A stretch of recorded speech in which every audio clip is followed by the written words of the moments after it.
Hello students, this is Archana Munjal teaching you food nutrition and dietetics as per CBSE syllabus. We have already finished unit 1. Today we will be starting with unit 2, diet in health and disease. Today we will be doing chapter 5, fever. This is a lengthy chapter, so I will be covering it in two parts. In part 1 I will be taking up subacute fever, and in part 2 we will be doing chronic fever. इस chapter में हम समझेंगे कि fever क्या होता है, वो कितनी तरह का होता है, उसकी क्लासिफिकेशन क्या है, और एक्यूट और क्रॉनिक फीवर क्या होते हैं, उनमें क्या अंतर है, फीवर के कॉजेज, क्लिनिकल सिम्टम्स और मेटाबॉलिक चेंजेस बॉडी में क्या होते हैं, और उसके साथ साथ फीवर के पेशेंट को डाइट थेरेपी कैसे दी जाती है, यानी उसे क्या डाइट दी जानी चाहिए और क्या चीज़ें उसकी डाइट में नहीं दी जानी चाहिए। सबसे पहले हम समझते हैं कि फीवर है क्या, फीवर किसे कहते हैं।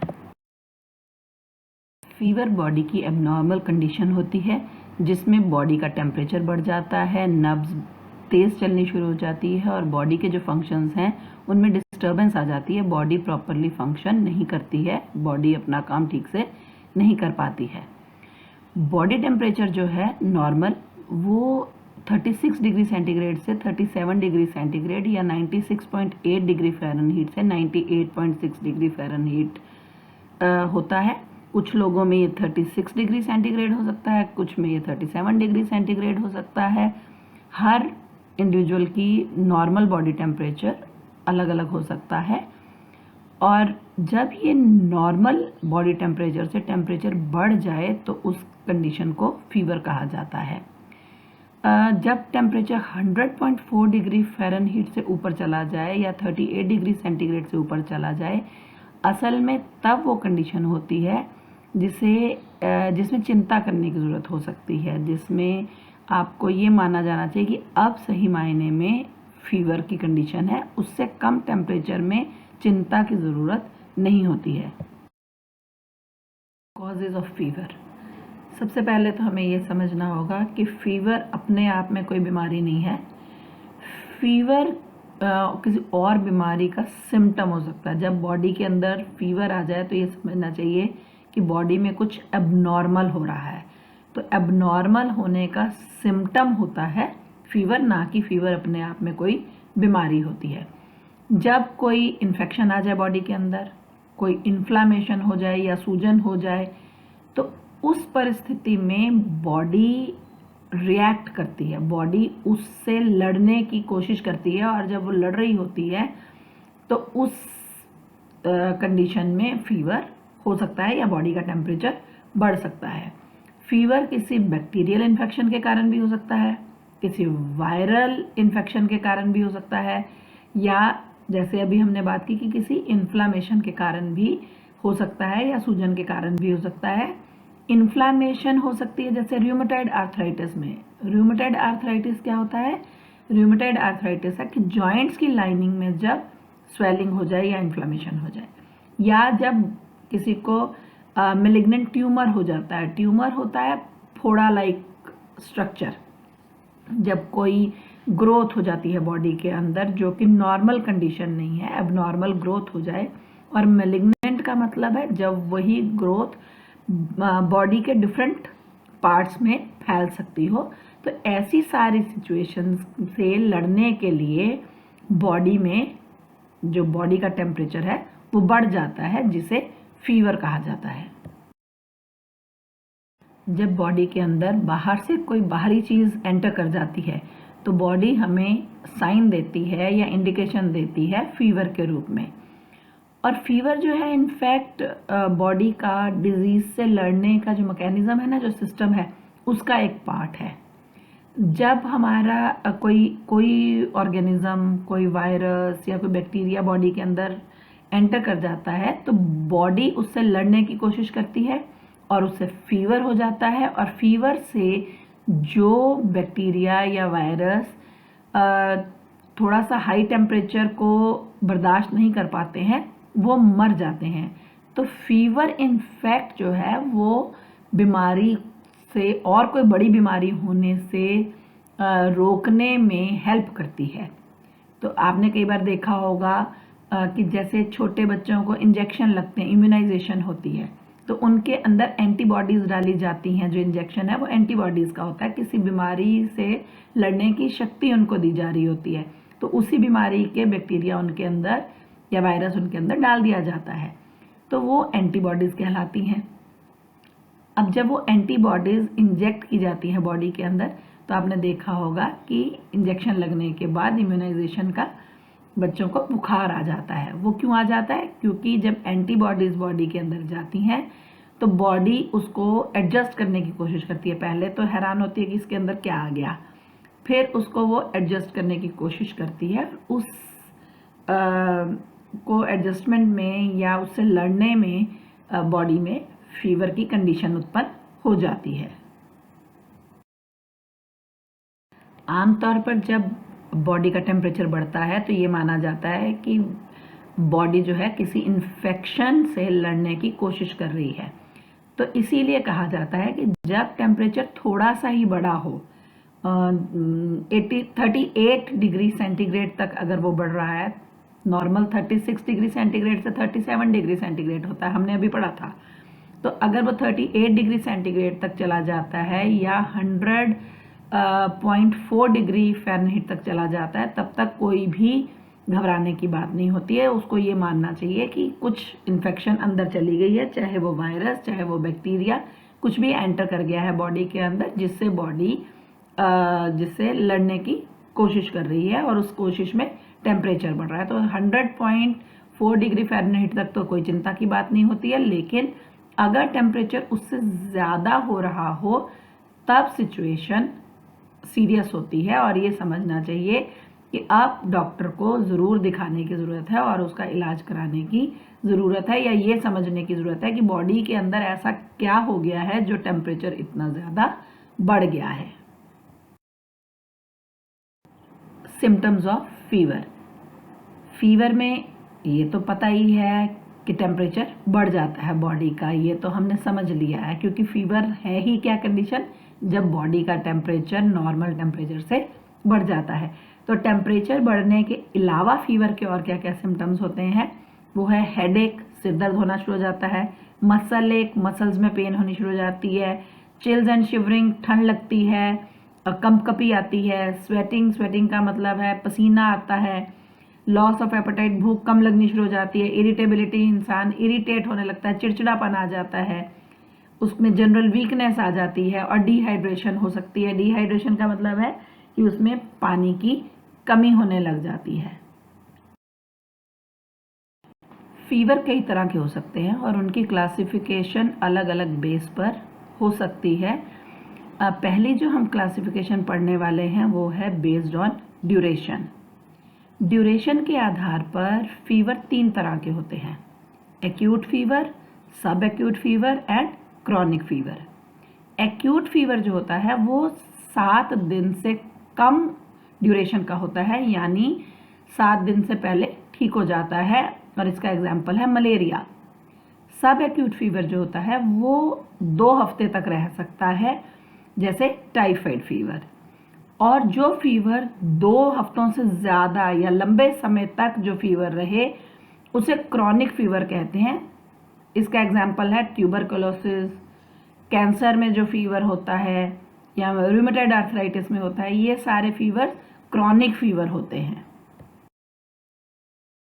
फीवर्स की दूसरी क्लासिफिकेशन जो है वो based on height of body temperature की जाती है, यानी बॉडी का टेम्परेचर कितना बढ़ा है उसके आधार पर फीवर्स को अलग अलग कैटेगरीज में डिवाइड किया जाता है। इसके आधार पर फीवर 3 तरह के होते हैं, low grade, moderate grade and high grade. Low grade fever में टेम्परेचर 100.5 से लेकर 102.2 डिग्री फ़ारेनहीट तक हो सकता है। मॉडरेट ग्रेड में 102.2 डिग्री फ़ारेनहीट से लेकर 104 डिग्री फ़ारेनहीट तक, और हाई ग्रेड फीवर में 104.1 डिग्री फ़ारेनहीट से लेकर 106 डिग्री फ़ारेनहीट तक जब अगर टेम्परेचर चला जाए तो इसके आधार पर इनको फीवर्स को क्लासिफाई किया जाता है। अगली क्लासिफिकेशन ऑफ फीवर्स जो है वो है बेस्ड ऑन फ्लक्चुएशंस। फ्लक्चुएशंस का मतलब है उतार चढ़ाव। फीवर में कितना उतार चढ़ाव आ रहा है उसके आधार पर फीवर को क्लासिफाई किया जा सकता है। इसके आधार पर भी 3 तरह की फीवर होते हैं, कंटिन्यूअस और sustained fever, intermittent fever and remittent fever.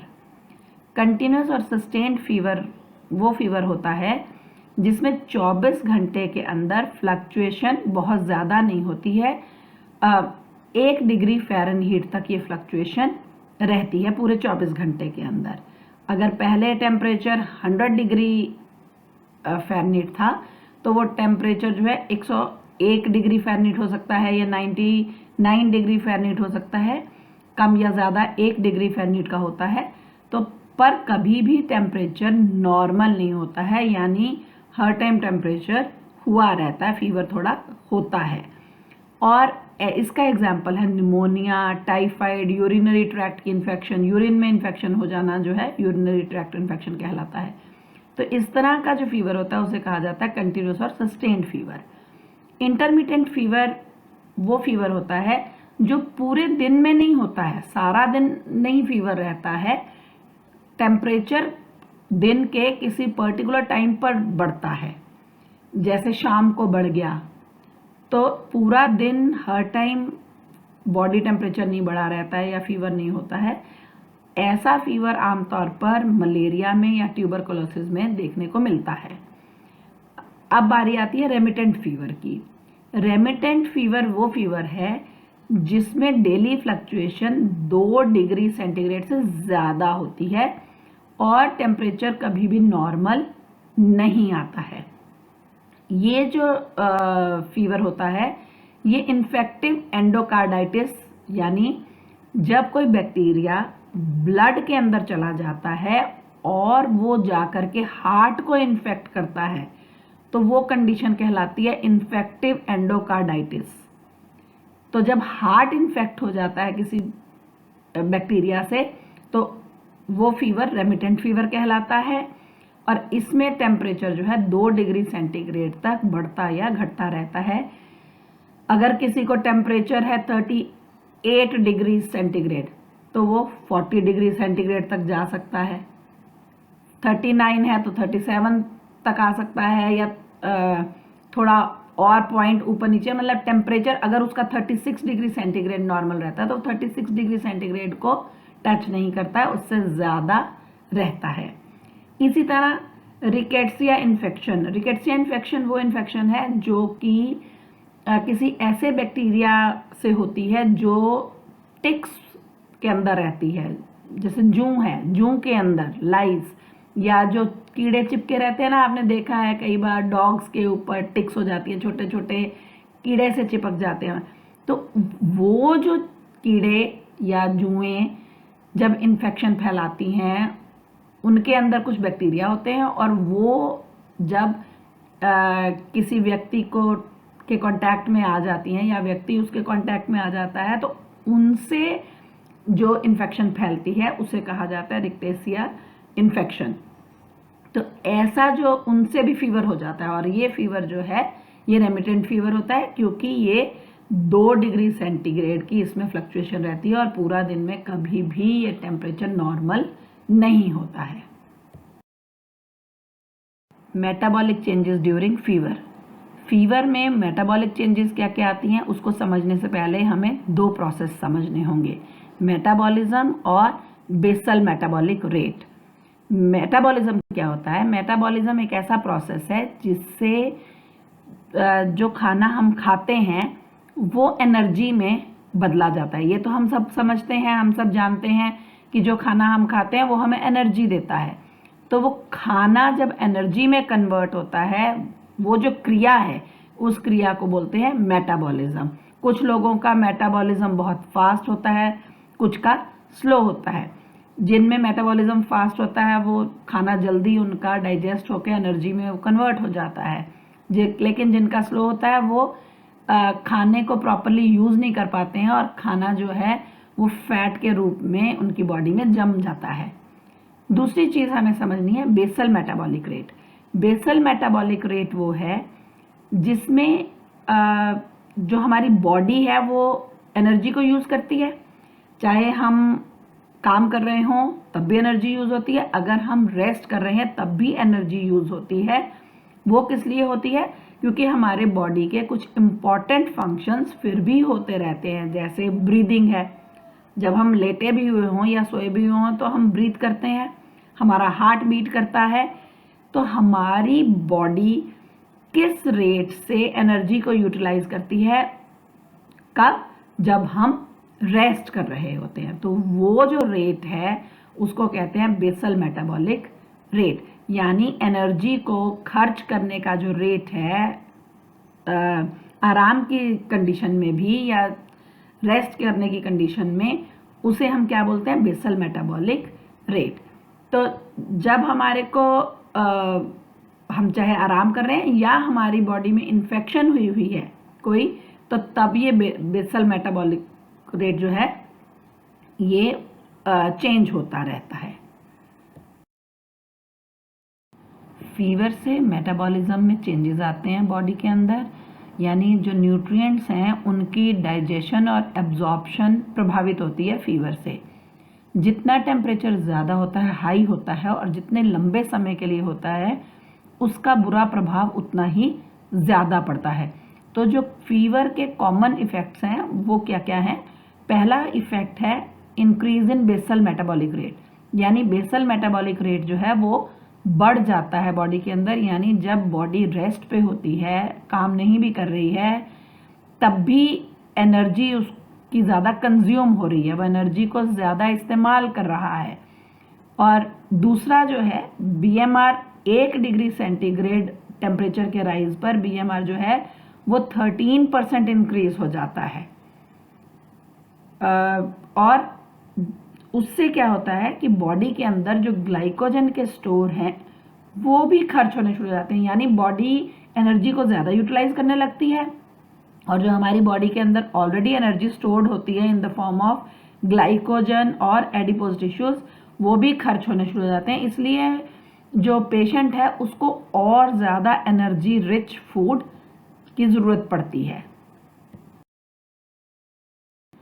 Fever में प्रोटीन का कैटाबॉलिज्म बढ़ जाता है। कैटाबॉलिज्म का मतलब है ब्रेक डाउन होना, यानी प्रोटीन ज़्यादा इस्तेमाल होने लगता है बॉडी के अंदर, प्रोटीन की रिक्वायरमेंट बढ़ जाती है और प्रोटीन ज़्यादा टूट कर एनर्जी देने का काम करने लग जाता है।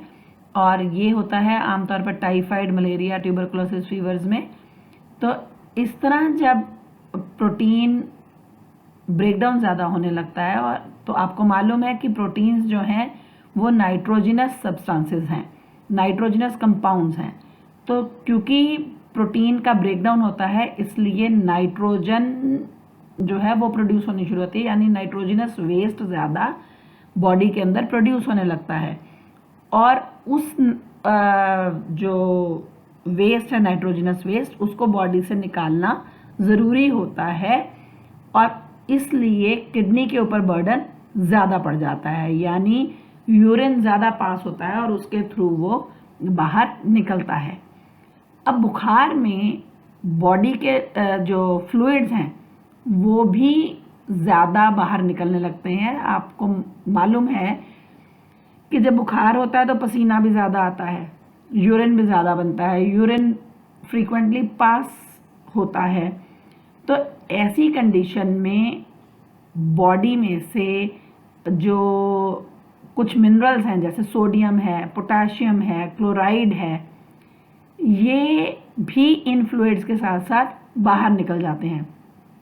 कई बार कुछ फीवर्स में पेशेंट को वॉमिटिंग भी होने लगती है, तो वॉमिटिंग में भी सोडियम, पोटाशियम, क्लोराइड जो है वो बॉडी में से निकल जाते हैं।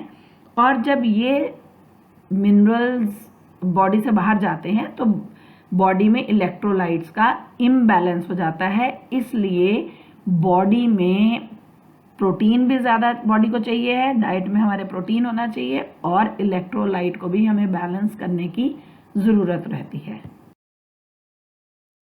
बुखार से व्यक्ति की जो भूख है वो भी कम हो जाती है। भूख कम लगने के कारण कम भोजन खाया जाता है, और जिसके कारण इंडिविजुअल का या पेशेंट का वेट का लॉस होना शुरू हो जाता है, उसका वेट कम होना शुरू हो जाता है। और इसके साथ साथ जो कुछ न्यूट्रिएंट्स हैं, प्रोटीन्स, विटामिन्स और मिनरल्स, उनकी एब्जॉर्प्शन भी बॉडी के अंदर कम हो जाती है, यानी डाइजेशन जो है वो बॉडी की अफेक्टेड होती है। जब ये सारी चेंजेस आती हैं और साथ में उनके जो सिम्टम्स हैं फीवर के, ये सब इकट्ठे मिलकर सिम्टम्स हैं फीवर के, जैसे हेडेक है, मसल एक है, ठंड लगना या कपकपी आना या पसीना आना इत्यादि इत्यादि, उनके ये दोनों के साथ मिलकर जो चेंजेस आई हैं और जो सिम्टम्स हैं उनका इकट्ठा जो असर होता है वो होता है कि न्यूट्रिशनल स्टेटस के ऊपर प्रभाव पड़ता है। इतना सब कुछ प्रभाव पड़ने के कारण ये ज़रूरी हो जाता है कि फीवर को मैनेज किया जाए ताकि इंडिविजुअल के ऊपर उसका असर कम पड़े।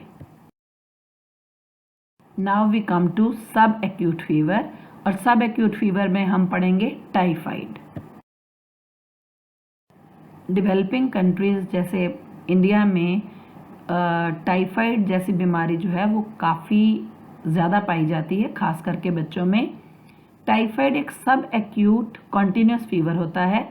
सब एक्यूट फीवर हमने पढ़ा कि वो फीवर होता है जो 2 हफ्तों तक रहता है, और कॉन्टिन्यूस फीवर भी हमने पढ़ा कि ऐसा फीवर होता है जो कि जिसमें बॉडी का टेम्परेचर 1 डिग्री फ़ारेनहीट तक बढ़ता है पूरे 24 घंटे के अंदर। तो इसलिए टाइफाइड जो है वो सब एक्यूट कंटिन्यूस फीवर है, क्योंकि ये लगभग 2 हफ्तों तक रहता है। और टाइफाइड जो है ये एक बैक्टीरिया जिसका नाम साल्मोनेला टाइफाई होता है उसके द्वारा कॉज होता है, यानी इसका कारण जो है टाइफाइड का वो होता है साल्मोनेला टाइफी बैक्टीरिया। और टाइफाइड का एक और नाम है एंटेरिक फीवर। एंटेरिक फीवर इसका नाम क्यों है? क्योंकि ये बैक्टीरिया या इन्फेक्शन इंटेस्टाइन्स में पाया जाता है। तो इंटेस्टाइन्स में जो इन्फेक्शन पाई जाती है उसे एंटेरिक इन्फेक्शन कहते हैं, इसलिए इसका नाम, क्योंकि इन्फेक्शन इंटेस्टाइन्स में होती है इसलिए फीवर होता है, इसलिए इसका नाम एंटेरिक फीवर भी रखा गया है। Now we come to transmission of typhoid, कि टाइफाइड फैलता कैसे है। टाइफाइड दूषित भोजन खाने या दूषित पानी पीने या कभी कभी किसी संक्रमित व्यक्ति के कांटेक्ट में डायरेक्टली आने से भी फैल सकता है। आमतौर पे जो इसका फैलने का तरीका होता है वो होता है faecal oral route. Faecal oral route का क्या मतलब है कि एक व्यक्ति इन्फेक्टेड है, साल्मोनेला टाइफाई जो है वो उसकी बॉडी में से स्टूल के द्वारा या फिसिस के द्वारा या यूरिन के द्वारा उसकी बॉडी में से निकल जाता है, और कोई जानवर या कोई मक्खी मच्छर उस के ऊपर बैठ जाते हैं, और फिर अगर वो किसी खाने के कांटेक्ट में आते हैं या पानी के किसी ऐसे, मान लो कोई कुआं है उसमें कोई जानवर चला जाता है और वहीं से पानी अगर पिया जाता है तो वो पानी दूषित हो जाएगा, या मक्खी मच्छर गंदगी के ऊपर बैठकर आकर साफ खाने को अगर हमने ढककर नहीं रखा तो उसके ऊपर आकर बैठ जाते हैं, तो वही जो बैक्टीरिया है साल्मोनेला टाइफाई को वो वहाँ से कैरी करके साफ खाने के ऊपर तक ले आते हैं। और जब वही खाना एक हेल्दी व्यक्ति खाता है या वो गंदा पानी अगर एक हेल्दी व्यक्ति पीता है तो उसके मुंह के द्वारा, उस व्यक्ति के मुंह के द्वारा वो उसके पेट के अंदर चले जाते हैं, और वो जो हेल्दी व्यक्ति है वो भी टाइफाइड का पेशेंट बन जाता है, यानी उसको भी टाइफाइड हो जाता है। ये जो सारा तरीका है टाइफाइड का फैलने का, इसे बोला जाता है फीकल ओरल रूट, यानी फीसिस से मुंह तक पहुंचने का जो रास्ता है। तो इस तरह से इन्फेक्शन जो फैलती है टाइफाइड की। कभी कभी क्या होता है कि एक व्यक्ति अगर बीमार है और वो खाने को हैंडल कर रहा है, खाना बना रहा है, जिसे टाइफाइड हुआ है, और वो अगर जाता है टॉयलेट और उसके बाद हाथ नहीं प्रॉपरली धोता है तो वो भी इन्फेक्शन को फैलाने में सहायक हो सकता है या इन्फेक्शन का कारण बन सकता है। Symptoms of typhoid. अब हम पढ़ेंगे कि टाइफाइड के लक्षण क्या हैं। टाइफाइड के भी सिम्टम्स वैसे ही हैं जैसे हमने फीवर में पढ़े। हाई फीवर हो जाता है, हेडेक हो जाती है, लॉस ऑफ एपेटाइट हो जाता है, नौशिया होता है, वॉमिटिंग होती है। नौशिया का मतलब है दिल घबराना। गैस्ट्रोइंटेस्टिनल प्रॉब्लम्स हो सकती हैं, यानी पेट से रिलेटेड प्रॉब्लम्स हो सकती हैं, जैसे पेट में दर्द होना, एब्डोमिनल पेन, या डायरिया हो जाना, या कॉन्स्टिपेशन हो जाना। कॉन्स्टिपेशन होती है कि कब्ज हो जाना। बीएमआर, बेसल मेटाबॉलिक रेट बढ़ जाता है। बॉडी का जो मास है, मसल्स हैं, वो ख़त्म होने शुरू हो जाते हैं बॉडी में से, और क्योंकि प्रोटीन का जो ब्रेकडाउन वो ज़्यादा होना शुरू हो जाता है बॉडी में, और उससे नाइट्रोजनस कंटेंट बढ़ जाता है और वो किडनी को उसे बाहर निकालना पड़ता है। उसके साथ साथ बॉडी में से ग्लाइकोजन और एडिपोज टिश्यूज भी जो हैं वो काफ़ी वेस्ट हो जाते हैं। उसका लेवल बॉडी के अंदर डिक्रीज हो जाता है क्योंकि बॉडी में एनर्जी ज़्यादा इस्तेमाल होने लगती है। तो डायरिया होने से, वॉमिटिंग होने से बॉडी के अंदर फ्लूइड और इलेक्ट्रोलाइट्स का भी लॉस होने लगता है। Now we come to a very important part of the chapter, that is dietary management of subacute fever. Subacute fever या टाइफाइड में डाइट को कैसे मैनेज किया जाना चाहिए, अब हम वो समझेंगे। डाइट को मैनेज करना बहुत इम्पॉर्टेंट होता है। फीवर में क्या चीज़ व्यक्ति को दी जानी चाहिए, कौन से न्यूट्रिएंट्स की उसको ज़रूरत होती है, कौन से न्यूट्रिएंट्स नहीं देने चाहिए, इसके बारे में अब हम पढ़ेंगे। सब एक्यूट फीवर में डाइट को मैनेज किया जाना बहुत ज़रूरी है। इसके ऑब्जेक्टिव्स हैं कुछ, या इसके कुछ कारण हैं जिनके कारण से डाइट को मैनेज किया जाना ज़रूरी होता है। पहला कारण है पेशेंट को न्यूट्रिशियस डाइट देना ताकि उसे मैल न्यूट्रिशन होने से बचाया जा सके। दूसरा कारण है डाइट को मैनेज करने का, हमने अभी पढ़ा कि जो पेशेंट है उसकी भूख खत्म हो जाती है, और भूख खत्म हो जाती है इसलिए वो ज़्यादा खाना नहीं खा पाता है, और बॉडी को प्रोटीन की ज़रूरत होती है, इसलिए बॉडी के जो मसल्स हैं वो ब्रेकडाउन होने शुरू हो जाते हैं, प्रोटीन उसका ब्रेकडाउन होना शुरू हो जाता है, और बॉडी के अंदर नाइट्रोजन जो है वो ज़्यादा टूट के, प्रोटीन के टूटने से नाइट्रोजन ज़्यादा प्रोड्यूस होना शुरू हो जाता है, और जिसके कारण किडनी के ऊपर बर्डन ज़्यादा हो जाता है। तो अगर हम डाइट को मैनेज कर लें तो बॉडी को मसल्स को यूज़ नहीं करना पड़ेगा, तो इसलिए भी हम डाइट को मैनेज करते हैं। तीसरा कारण, पेशेंट में कुछ सिम्टम्स होते हैं फीवर के या टाइफाइड के, तो जब उसको वो परेशानी दे रहे होते हैं तो उससे भी हमें रिलीफ देना होता है, तो उसके लिए भी हमें डाइट को मैनेज करना पड़ता है।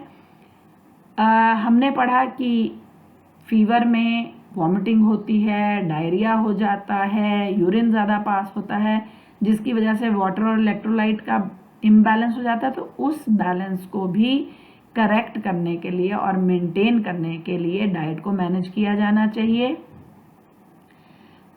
टाइफाइड के पेशेंट में स्टमक में भी प्रॉब्लम आती है, स्टमक भी प्रॉपरली काम नहीं कर पाती है, स्टमक में इरिटेशन होने लगती है, जलन होने लगती है। उसे रोकने के लिए भी हमें अपनी डाइट में या पेशेंट की डाइट में चेंज करना पड़ता है, उसे मैनेज करना पड़ता है ताकि इस इरिटेशन से भी उसको बचाया जा सके। टाइफाइड के पेशेंट की डाइटरी मैनेजमेंट करते समय कुछ बातों का ध्यान रखना पड़ता है, कुछ चीज़ों को हमें माइंड में रख के उसकी डाइट को प्लान करना होता है। जैसे टाइफाइड के पेशेंट को हाई कैलोरी डाइट देने की ज़रूरत होती है, क्योंकि उसका बीएमआर रेट बढ़ जाता है, इसलिए उसे उसकी डाइट में कैलोरीज ज़्यादा देनी पड़ती हैं। इसके लिए उसे हाई प्रोटीन, हाई कार्बोहाइड्रेट और मॉडरेट फैट वाली डाइट देनी पड़ती है। फैट बहुत ज़्यादा नहीं देना है, फैट ठीक ठीक ही देना है, ना बहुत कम ना बहुत ज़्यादा, मॉडरेट फैट की ज़रूरत होती है। जो पेशेंट है उसमें एनोरेक्सिया हो जाता है। एनोरेक्सिया का मतलब है उसे भूख लगनी कम हो जाती है, उससे ज़्यादा खाना खाया नहीं जाता, उसकी इच्छा नहीं होती है खाना खाने की, वॉमिटिंग हो सकती है उसको, नौशिया हो सकता है, दिल घबराता रहता है, और वो खाने को अच्छी तरह से टॉलरेट भी नहीं करता है कर पाता है, कई बार प्रॉपरली वो डाइजेस्ट नहीं कर पाता है फूड को। तो इसलिए जो टाइफाइड का पेशेंट है उसकी डाइट को मॉडिफाई करना पड़ता है, और वो जब हमने मॉडिफाई करनी है तो हमें ध्यान रखना पड़ेगा पेशेंट की टॉलरेंस को, कि वो किस तरह के फूड को टॉलरेट कर सकता है, वैसा खाना उसे दिया जाना चाहिए। कुछ लोगों को ब्लैंड डाइट देने की ज़रूरत पड़ती है, कुछ पेशेंट्स को लिक्विड डाइट देने की ज़रूरत पड़ती है, कुछ पेशेंट सेमी लिक्विड डाइट ले सकते हैं। तो पेशेंट की टॉलरेंस को देखकर फूड का जो टेक्सचर है उसे भी मॉडिफाई किया जाता है। टाइफाइड के पेशेंट को पहले लिक्विड डाइट या full liquid diet, clear liquid diet देने की ज़्यादा ज़रूरत नहीं होती, इसे फुल लिक्विड डाइट दी जा सकती है। और जैसे जैसे पेशेंट की एपेटाइट बढ़ जाती है, भूख थोड़ी इम्प्रूव हो जाती है, बढ़ जाती है, तो उसे ब्लैंड डाइट दी जा सकती है, उसे लो फाइबर सॉफ्ट डाइट दी जा सकती है। ऐसी डाइट क्योंकि उसकी स्टमक को सूदिंग होती है, उसकी स्टमक को ज़्यादा परेशान नहीं करती है, उसकी स्टमक को ज़्यादा काम नहीं करना पड़ता है सॉफ्ट या लो फाइबर डाइट को डाइजेस्ट करने में, और धीरे धीरे पेशेंट को नॉर्मल डाइट पर लाया जाता है। ऐसा करने के लिए इसलिए ज़रूरी है ऐसा करना ताकि पेशेंट की जो न्यूट्रिशनल नीड है, जो उसको न्यूट्रिएंट्स चाहिए हैं, उसकी नीड को धीरे धीरे पूरा किया जा सके, और धीरे धीरे पेशेंट की डाइट को जब हम बढ़ाते हैं तो उसकी न्यूट्रिशनल रिक्वायरमेंट पूरी हो जाती है। फीवर के पेशेंट को या टाइफाइड के पेशेंट को एक ही बार में ज़्यादा खाना नहीं दिया जाना चाहिए।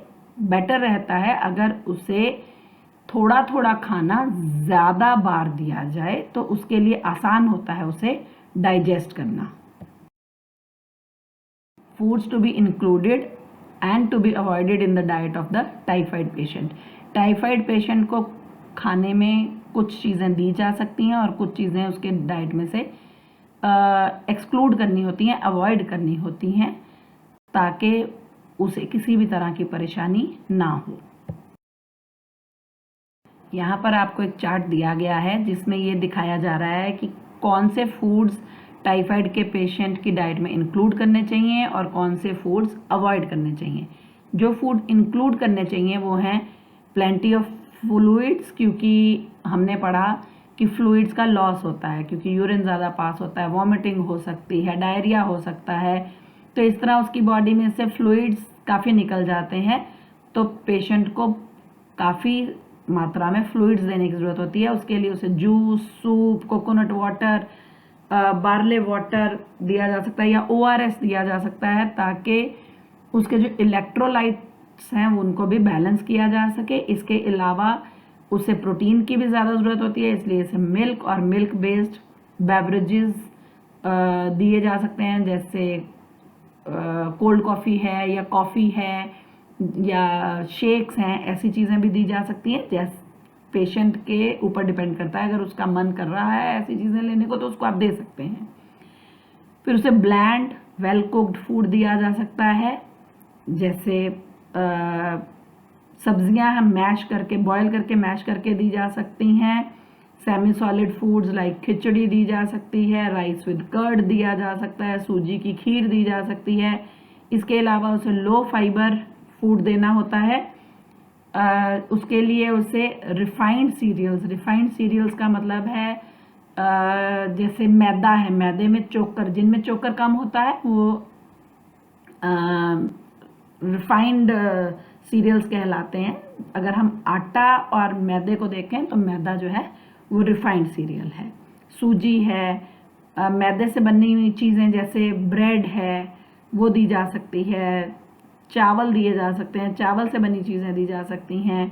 डीहस्क्ड पल्सेस, डीहस्क्ड पल्सेस का मतलब है जिन दालों से छिलका उतरा हुआ है, जिन्हें हम धुली दाल कहते हैं, जैसे मूंग धुली है, ठीक है। तो धुली हमने पहले भी एक बार बात किया था, धुली का मतलब ये नहीं है कि पानी से धोई हुई या साफ की हुई, धुली का मतलब है जिनसे छिलका उतरा हुआ है। उन्हें फ्रूट्स अगर देने हैं तो अच्छी तरह से उन्हें नरम करके, कुक करके, स्ट्यू करके दिए जा सकते हैं ताकि वो आसानी से डाइजेस्ट हो सकें। इसी तरह सब्जियां भी ज़्यादा अच्छे से गला कर दी जा सकती हैं, सॉफ्ट करके, या उनको प्यूरी करके दिया जा सकता है। अब जो चीज़ें उनको नहीं देनी है वो हैं high fibre foods. High fibre foods में आते हैं हमारे होल ग्रेन्स, साबुत चीज़ें कुछ नहीं देनी, जैसे राजमा हैं, चने हैं, ऐसी चीज़ें नहीं दी जानी चाहिए उनको। जो आटा जिसमें चोकर ज़्यादा हो उस तरह का आटा भी नहीं देना है। फिर उन्हें रॉ वेजिटेबल्स या फ्रूट्स नहीं दिए जाने चाहिए, क्योंकि रॉ वेजिटेबल्स सलाद है, खीरा है, जैसे गाजर है जो कच्ची खा सकते हैं आप, तो इस तरह की चीज़ें उन्हें नहीं दी जानी चाहिए क्योंकि इनमें फाइबर ज़्यादा होता है। या ऐसी चीज़ें जिनके ऊपर स्किन है, अगर आपने उन्हें फ्रूट देना, मान लो सेब देना है, तो सेब को छिलके के साथ देने की बजाय उसका छिलका अगर उतार कर दिया जाए तो वो बेटर है। ग्रीन लीफी वेजिटेबल्स उन्हें नहीं देनी होती क्योंकि उनमें फाइबर ज़्यादा है। स्ट्रांगली फ्लेवर्ड वेजिटेबल्स जैसे कैबेज है, कैप्सिकम है, टर्निप या शलगम है, या मूली है, ऐसी चीज़ें उन्हें नहीं दी जानी चाहिए हैं क्योंकि इस तरह की चीज़ों से स्टमक में ब्लॉटिंग हो जाती, गैस बन जाती है। और उन्हें थिक क्रीमी सूप भी नहीं देने हैं। अगर उन्हें सूप दिए जाने चाहिए तो वो पतले सूप दे सकते हैं, आपने क्रीमी और थिक सूप नहीं देने क्योंकि थिक क्रीमी सूप को डाइजेस्ट करना मुश्किल होता है। कुछ और चीज़ें जो पेशेंट की डाइट में इंक्लूड की जा सकती हैं वो हैं हाई प्रोटीन वाली जो है, अच्छे प्रोटीन वाली चीज़ें, जैसे अंडे दिए जा सकते हैं, सॉफ्ट चीज़ दिया जा सकता है, अच्छे से कुक हुआ नरम हुआ मीट दिया जा सकता है, फिश दी जा सकती है। उन्हें gelatin based desserts, gelatin based desserts कौन से हैं? जो जमाए गए हैं, जो सेट हुए हैं। और जेलेटिन एक एनिमल प्रोटीन होता है जो कि चीज़ों को सेट करने के लिए, जैसे आपने जेली खाई हुई है सबने, जेली में जेलेटिन है, तो इस तरह की चीज़ें दी जा सकती हैं।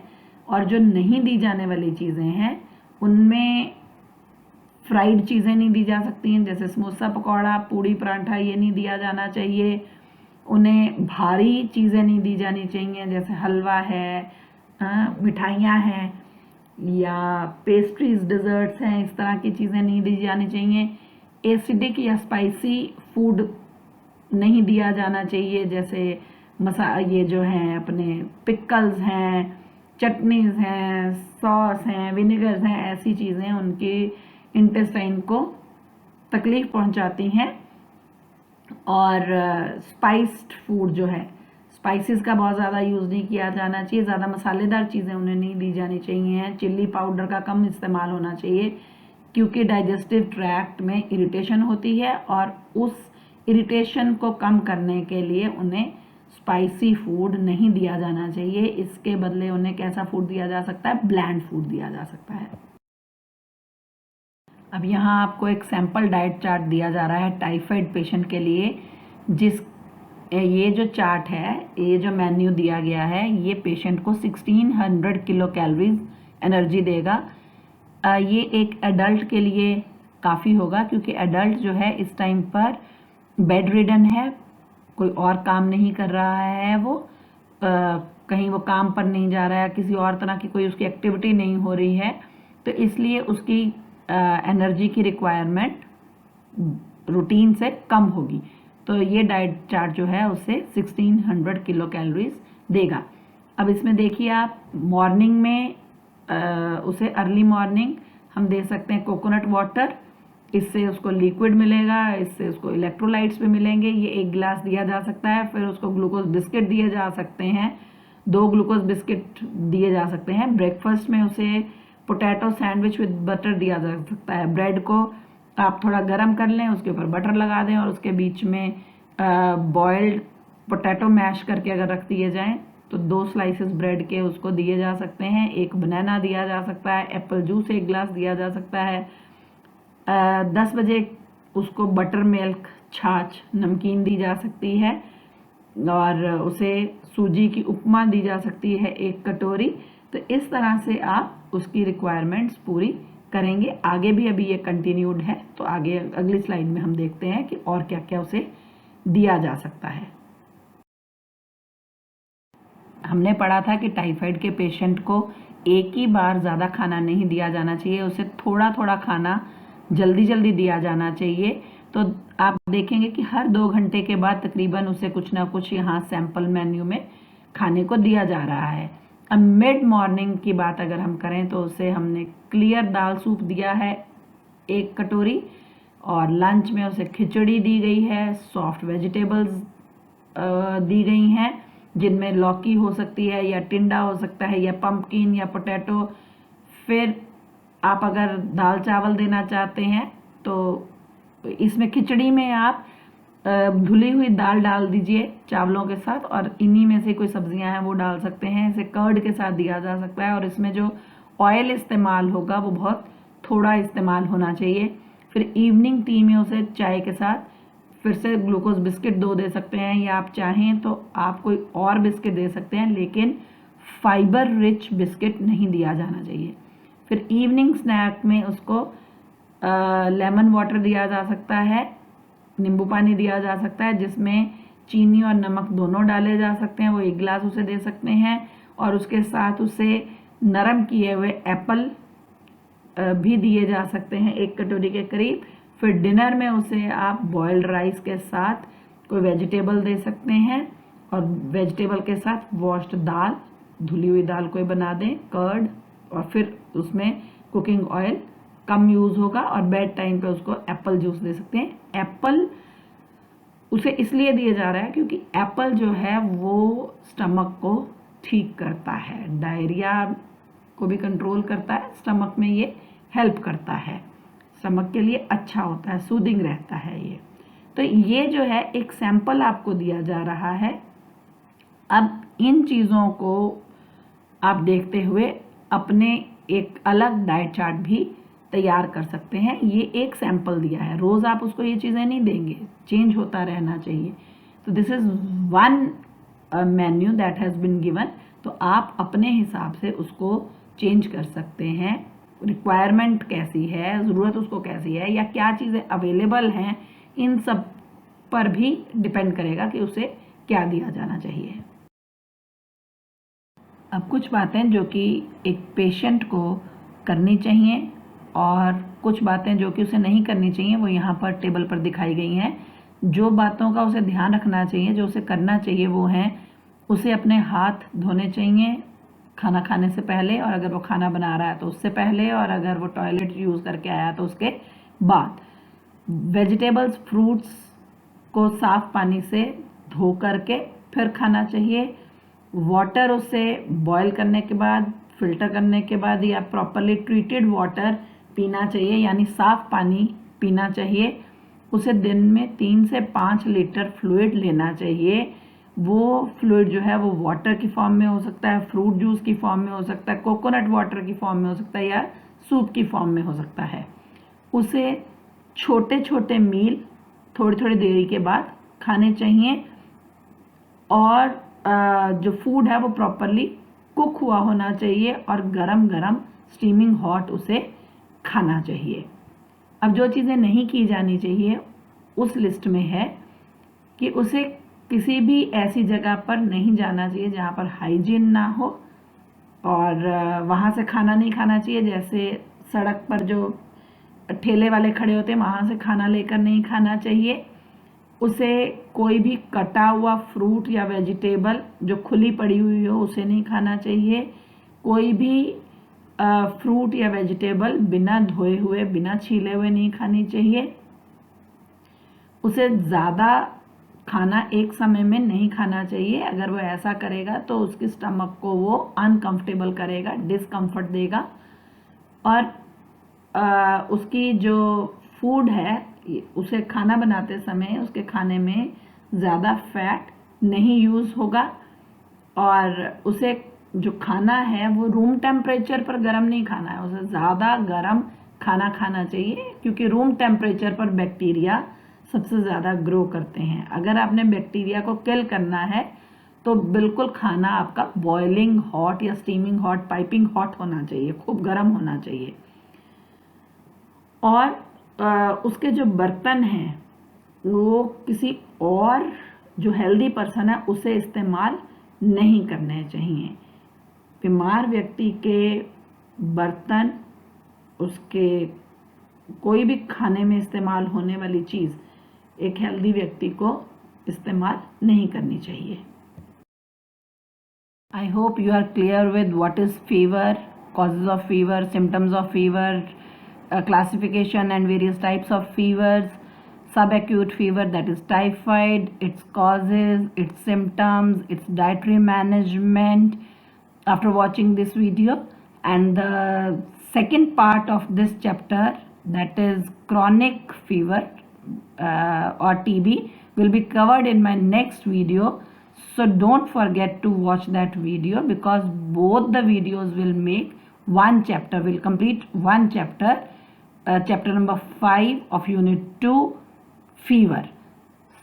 So till then, bye bye.